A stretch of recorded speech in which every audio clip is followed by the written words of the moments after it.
hadratil kiram, para masyayikh, para sesepuh, para tokoh masyarakat, para hujjaj, para muallimin, para hafizin, para alimin wal amilin, para ketua majelis taklim dari berbagai majalis, para ketua DKM dari berbagai masjid, terutama Al-Mukarram wal Muhtaram Gus Dedi, yang subhanallah betapa istiqomah dan ikhlasnya beliau mensyiarkan berbagai masjid yang saat ini diserahi amanah oleh Allah Subhanahu wa taala untuk mengepalai masjid besar Baitus Salam. Mudah-mudahan beliau beserta seluruh staf dan jajarannya senantiasa mendapatkan limpahan rahmah dan barokah dari Allah Subhanahu wa taala, sehingga kita semua tercipati akan keberkahan yang Allah limpahkan kepada beliau, dan kita semakin giat dan soson-soson. Apa itu soson-soson? Soson-soson dalam mencari ilmu. Amin ya Allah ya rabbal alamin. Kumaha ibu damang sadayana? Pripun kabare? Nggih, amin. Alhamdulillahirabbil alamin. Bapak Ibu hadirin jamaah sekalian, betapa Allah begitu sayang kepada kita dengan diberikannya berbagai kenikmatan-kenikmatan setiap saat, setiap waktu, dalam berbagai keadaan. Allah berikan limpahan karunia berupa kekuatan Islam, berupa kekokohan iman, dan berupa kehalusan ihsan, sehingga apabila ada seseorang yang mendapatkan tiga karunia tersebut, maka seolah-olah insya Allah semua kenikmatan sudah dia dapatkan, karena itu adalah kenikmatan Grandmaster. Namun sebaliknya, apabila ada seseorang Islamnya belum dia dapatkan, imannya belum dia peroleh, dan ihsannya belum Allah hunjamkan di dalam qalbunya, maka na'udzubillah tsumma na'udzubillah, bahwa orang tersebut belum mendapatkan kenikmatan apa-apa. Kenapa? Karena semua kenikmatan berpatokan pada ketiga kenikmatan Grandmaster tersebut. Namun alhamdulillah dan insya Allah kita semuanya beserta seluruh keluarga kita, seluruh tetangga-tetangga kita, seluruh kenalan kita, semuanya sudah mendapatkan nikmat yang Grandmaster tersebut. Nikmat apa katanya ibu? Pertama, nikmat Islam. Yang kedua, nikmat iman. Yang ketiga, nikmat ihsan. Insya Allah dan alhamdulillah, mudah-mudahan kita hidup, kita meninggal, kita dibangkitkan memiliki dengan kokoh, yaitu kekuatan iman, Islam, dan ihsan. Alhamdulillah. Tiada kata yang bisa mewakili semua rasa syukur kita kehadirat Allah Subhanahu wa taala kecuali ungkapan alhamdulillah. Mudah-mudahan dengan alhamdulillahnya kita bil lisan, bil qalbi, dan bil arkan, insyaallah mudah-mudahan bisa mewakili bahwa kita termasuk golongan hamba-hamba yang bersyukur kepada Allah Subhanahu wa taala. Amin ya Allah ya rabbal alamin.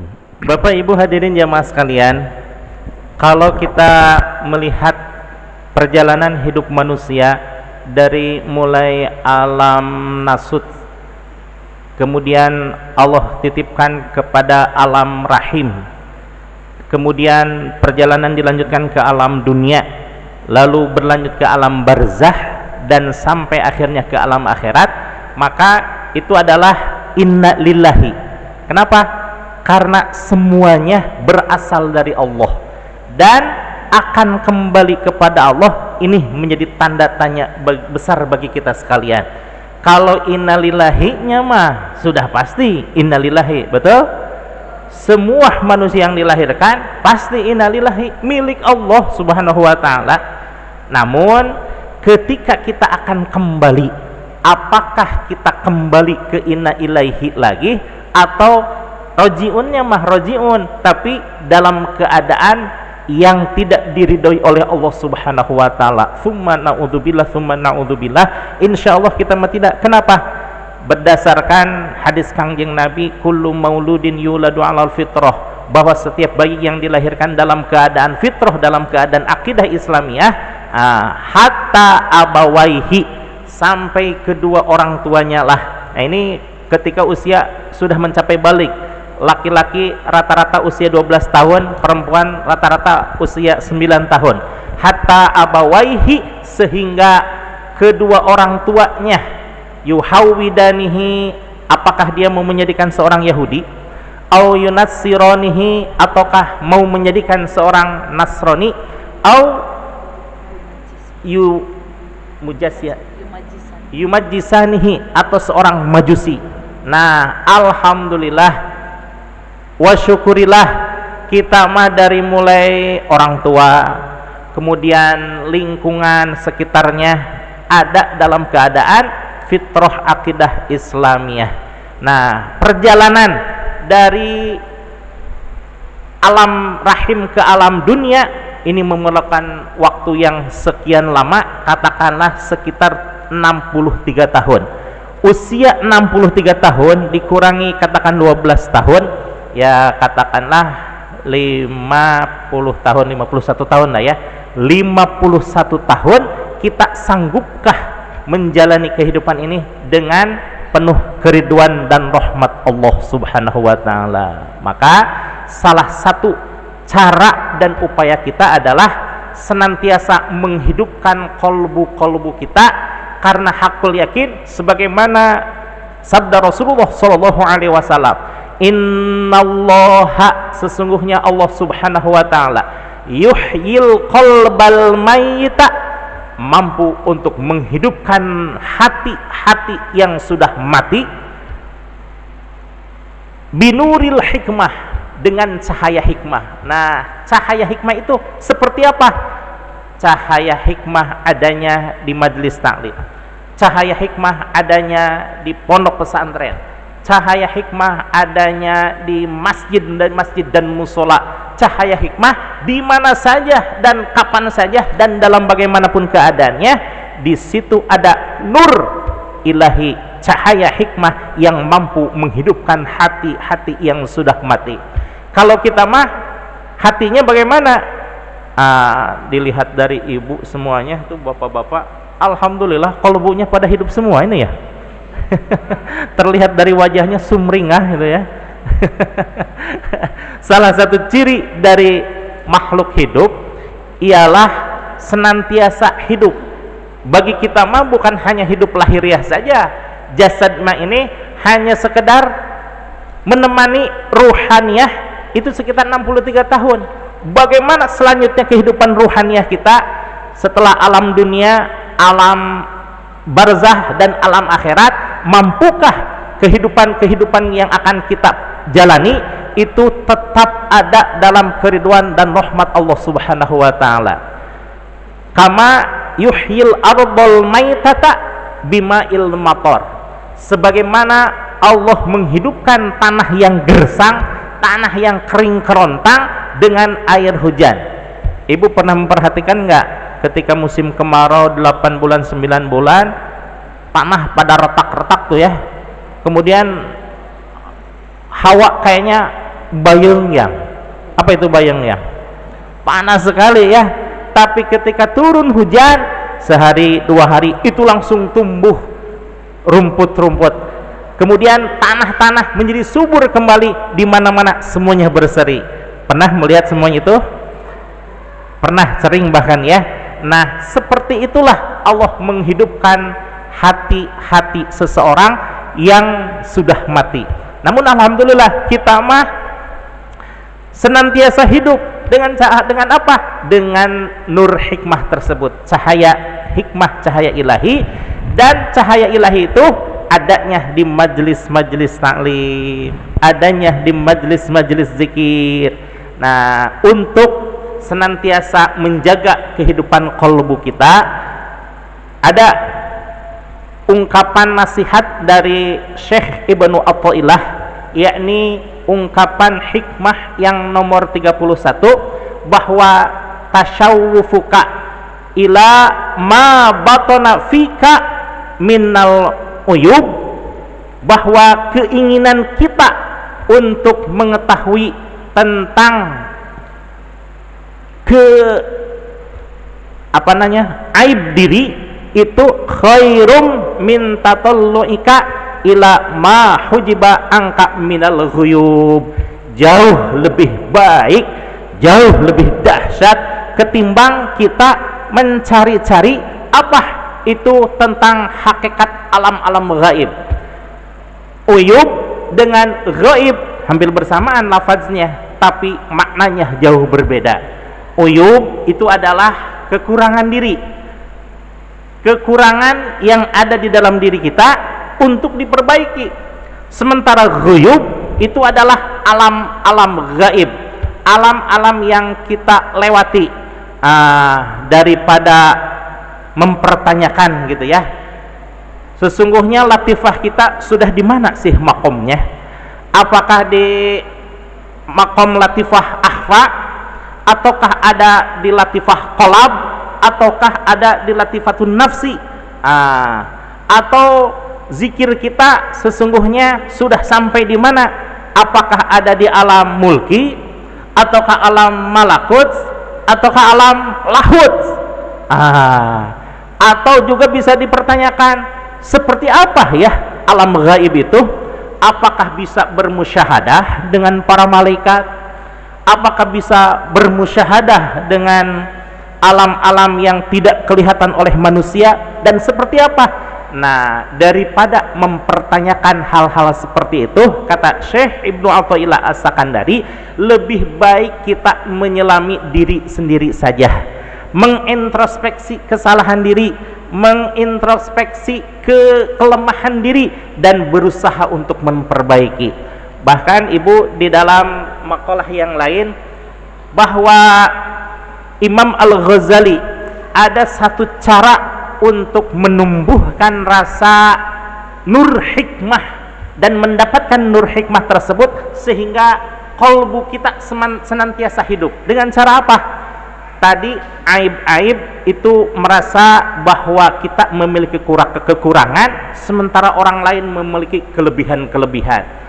Contoh, ketika kita melihat anak kecil, ini fatwa dari Imam Al-Ghazali ya, ketika kita melihat anak kecil, anak-anak yang masih berusia SD ataupun TK, oh itu mah belum usia baligh, tentu kesalahannya tidak ada sama sekali, karena kemaharahman dan rahiman Allah itu kesalahan tidak dicatat, sementara kebaikan dicatat, namun diserahkan kepada siapa?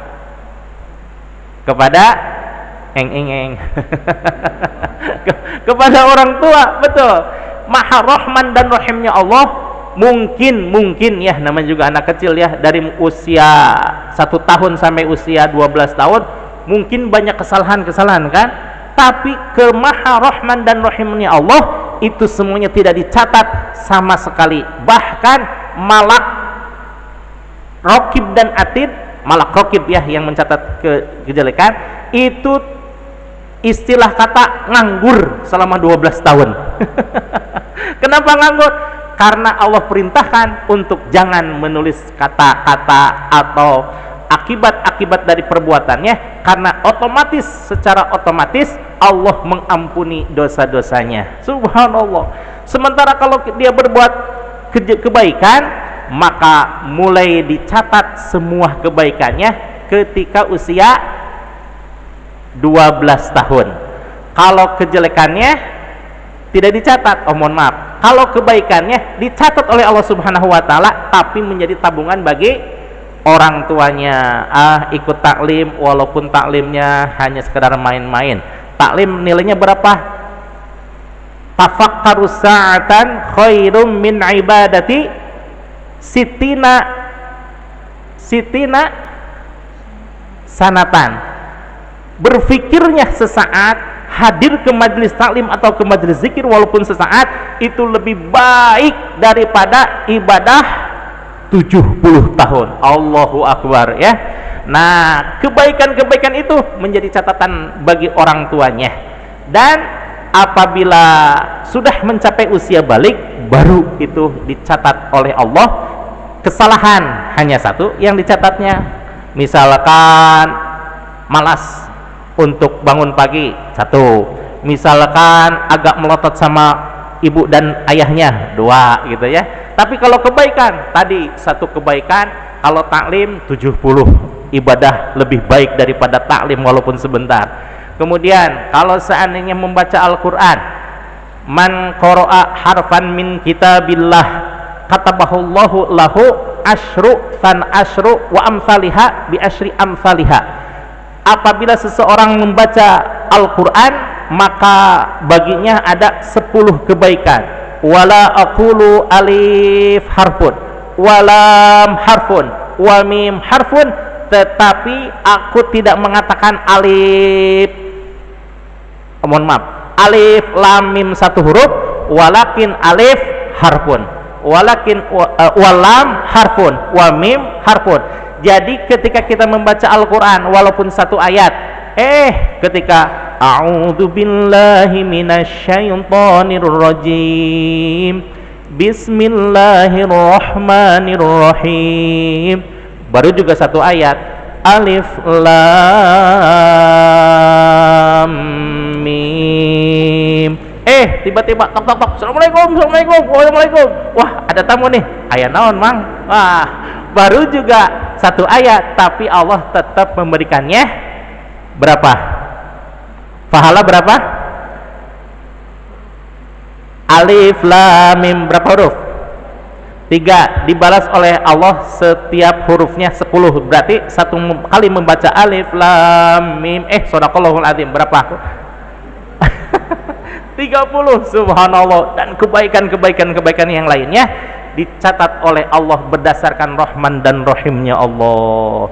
Ini menjadi iktibar bagi kita sekalian, betapa Allah begitu sayang kepada makhluk-makhluknya. Maka kita yang bertakhalluk, berakhlak dengan sifat-sifat Allah yang terdapat minimalnya di dalam Asmaul Husna, salah satunya Ar-Rahman, salah satunya Ar-Rahim, maka kita insya Allah berusaha untuk memiliki akhlak sebagaimana sifat Ar-Rahman dan Ar-Rahimnya Allah Subhanahu wa ta'ala, walaupun kita mah hanya sebatas berusaha, insya Allah ya. Bapak dan Ibu hadirin jamaah sekalian, ada satu pertanyaan yang dari dulu sampai sekarang serasa tergelitik saya kalau ada pertanyaan seperti itu. Kira-kira boleh nggak diajukan ke ibu-ibu dan bapak-bapak? Boleh ya? Boleh. Pertanyaannya adalah, kira-kira bapak dan ibu, kalau seandainya kita melaksanakan sholat, kira-kira khusyuk apa tidak?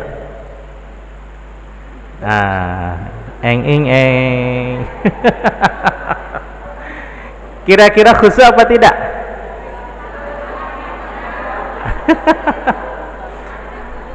Dalam satu kali gerakan sholat, katakanlah sholat isya yang memerlukan waktu 4 menit cukup, kira-kira ibu khusyuknya berapa menit? 2 menit? Wih, luar biasa ibu, luar biasa. Saya mah terus terang ibu, kalau sholat 4 menit paling khusyuknya cuma beberapa detik saja. Nah, kekhawatiran ibu bapak tentang masalah khusyuk ini pun dirasakan oleh seorang profesor, guru besar dari UIN Bandung. Selama itu beliau merasa resah ketika simposium, ketika lokakarya, ketika seminar, apapun yang debat-debat ilmiah, beliau selalu mempertanyakan, Bapak katanya, kira-kira untuk menjadikan sholat khusyuk itu bagaimana? Ada yang mengatakan bahwa khusyuk itu adalah sukutul jawarihi wa ittisalul qalbi ilallah, hadirnya kalbu kita ketika sedang melaksanakan sholat. Kata profesor itu, justru eta nu hese katanya. hadirnya itu loh yang membuat sulit sholat itu seperti apa katanya. Kemudian ada lagi yang menyarankan untuk menjadikan sholat kita khusyuk itu diusahakan dari takbir sampai salam faham maknanya. Masya Allah, jangankan nenek-nenek atau bapak, katanya saya aja yang profesor tidak semuanya hafal arti sholat itu sendiri, terus terang katanya. Lalu sampai beliau ikut seminar tentang sholat khusyuk. Dulu ada kan sholat khusyuk kan, Profesor Ustadz Abu Sangkan ya. Sampai saya ikut pelatihan itu berkali-kali tidak khusyuk-khusyuk juga katanya. Kemudian karena rasa penasarannya, beliau datanglah kepada seorang ulama yang mempertanyakan bagaimana tentang sholat khusyuk itu. Karena saya sudah mempertanyakan kepada para kiai, para profesor, pada intelektual, semuanya jawaban terasa ngambang katanya, dan kalaupun toh ada terasa memberatkan kepada saya. Maka datanglah beliau kepada seorang ulama sepuh di kota Tasikmalaya. Kebetulan nyebutnya Pangersa ya. Pangersa katanya, saya kesulitan untuk sholat khusyuk. Apa dan bagaimana khusyuk itu katanya. Nah, kira-kira kiai itu jawabannya teoritis apa sulit apa enggak? Enggak ya, karena jawabannya sungguh sangat masuk akal dan bisa kita amalkan. Kata kiai tersebut, yang disebut khusyuk katanya, perhatikan ibu ya, ketika kita sholat lalu kita ingat bahwa kita itu sedang sholat, itulah yang disebut dengan khusyuk. Coba ulangi. Ketika kita sholat kita ingat bahwa kita sedang, itulah yang disebut dengan khusyuk. Cuma yang namanya ingat sholat ini tingkatnya ada bermacam-macam, minimal ada 3 lah. Yang pertama, ingat secara harfiah. Ini mah khusus buat saya ya, jangan ada yang mengikuti, ini khusus buat saya. Kenapa? Kalau ingat secara harfiah bahwa saya ingat sedang sholat, itulah yang disebut khusyuk. Maka ketika saya Allahu Akbar, saya ingat bahwa saya sedang.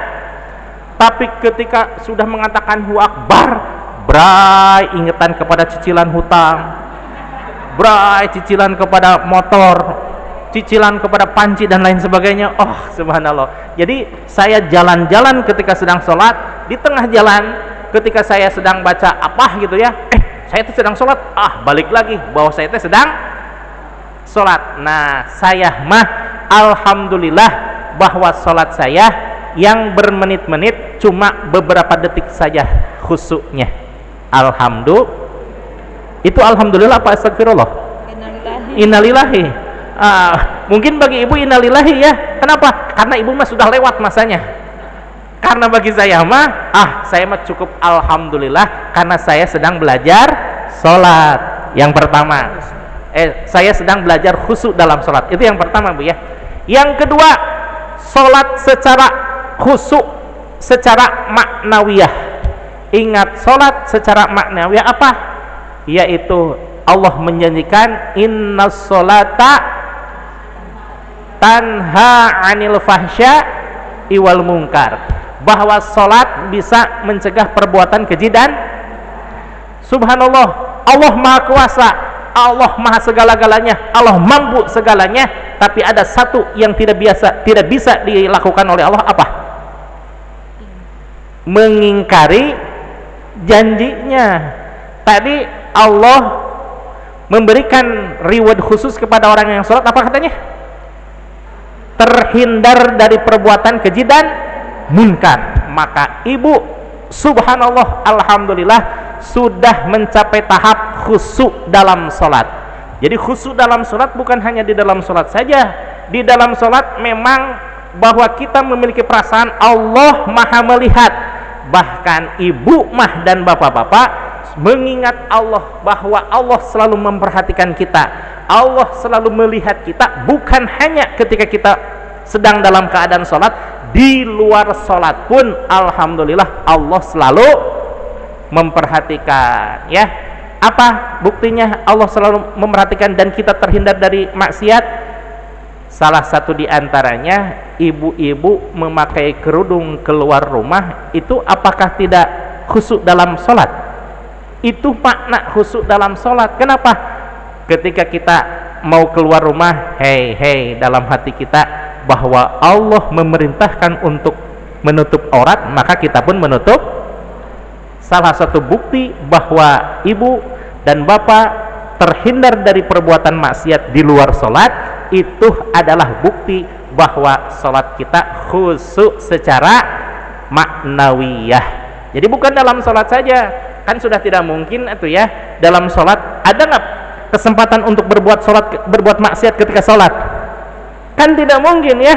Tapi di luar sholat, subhanallah, itu adalah pembuktian bahwa ibu, bapak, hadirin semuanya, terhindar dari maksiat adalah karunia dari Allah Subhanahu wa taala karena kita khusyuk dalam, ya, kerasa ibu ya.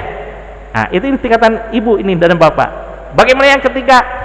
Kalau yang ketiga mah luar biasa ibu. Khusyuk dalam sholat itu bukan lagi secara harfiah sebagaimana yang saya rasakan, bukan lagi tingkatan maknawiyah sebagaimana ibu dan bapak rasakan, tapi ini dirasakan oleh para nabi dan para wali.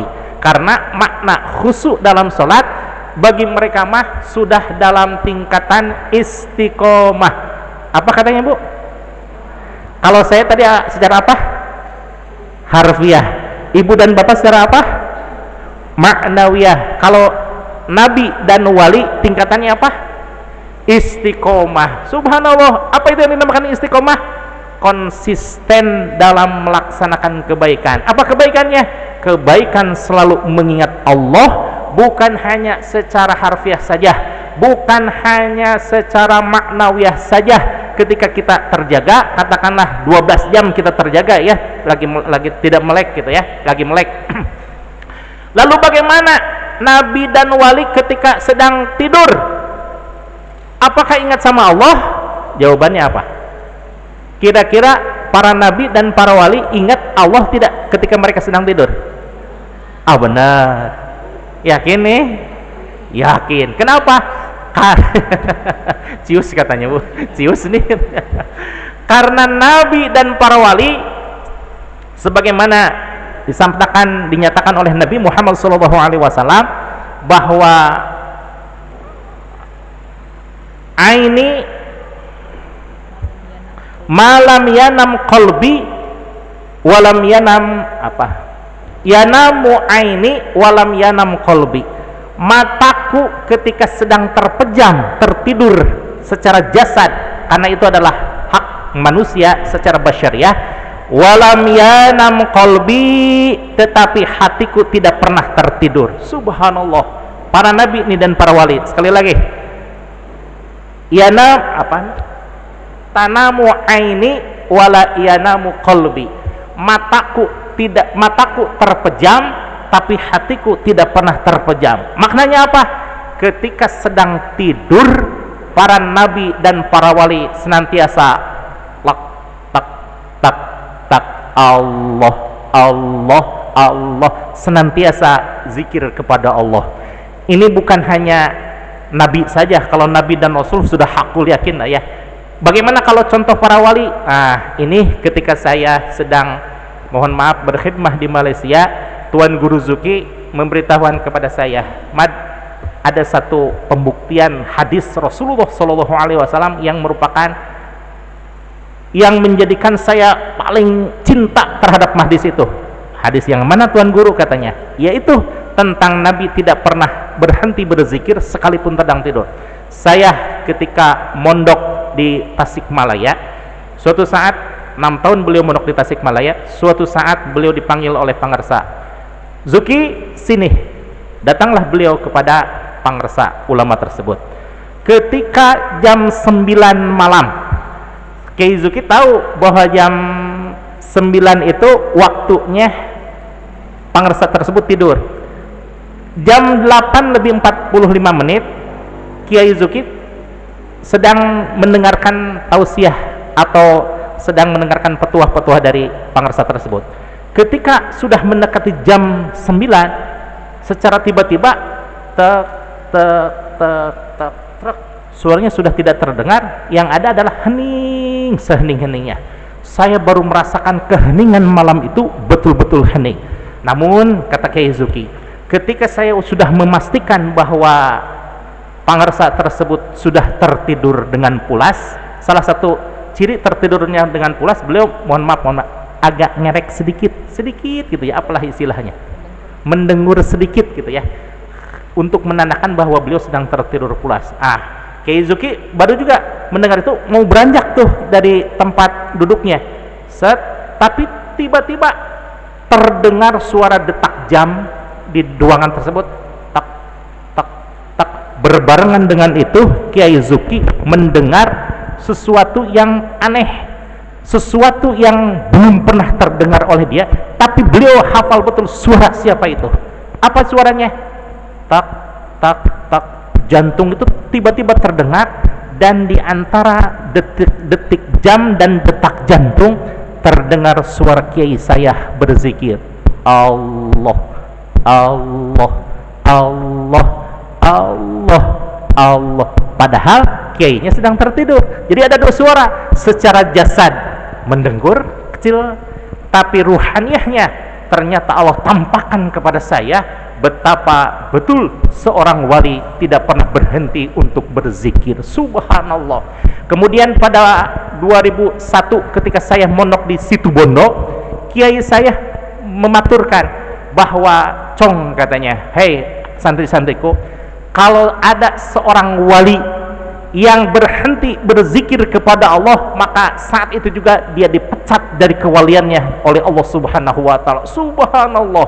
Memang wali dan nabi itu punya keistimewaan khusus. Salah satu keistimewaannya apa? Keistimewaannya adalah hatinya selalu berzikir kepada Allah secara istiqomah, bahkan ketika tidur sekalipun itu senantiasa mengingat Allah Subhanallah, ya.